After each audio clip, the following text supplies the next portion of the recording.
who's your person? I'm going to say Jeffrey Steingarten. Jeffrey Steingarten is the food critic from Vogue magazine. He's been the food critic for, over 30 years.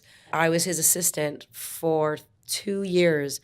Getting the job with him really set in motion a series of events which led to where I am today. And he, in so many ways, changed the way I thought about food, the way I ate, the way I cooked. And when I read Jeffrey's book, I realized this is the next step. You become the assistant to someone like Jeffrey. So I went with this book in hand, no joke, to my culinary school, to the career service development director.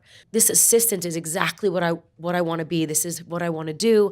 How can I find someone like him to be their assistant? And he laughed and said with a, twinkle in his eye, "That's amazing. I saw Jeffrey yesterday and he's looking for a new assistant."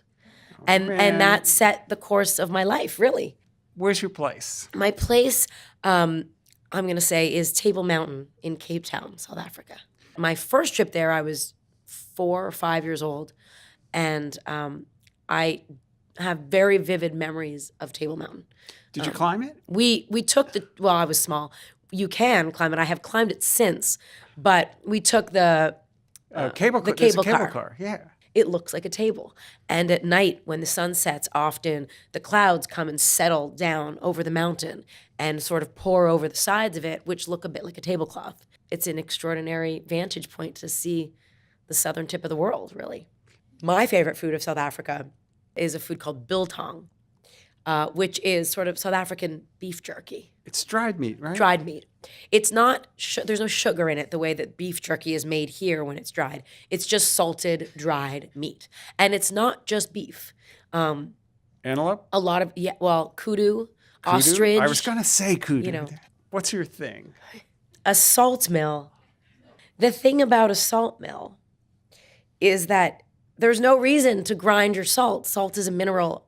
It doesn't change by the act of grinding it. Just buy a box of salt in the coarseness that you require for the activity at hand. So this is just sold by charlatans to suckers like me.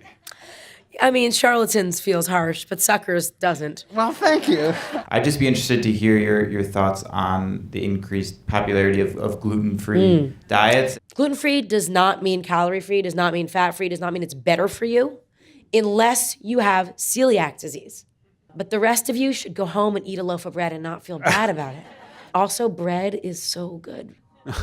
It's so good. Where would our people be without challah and bagels?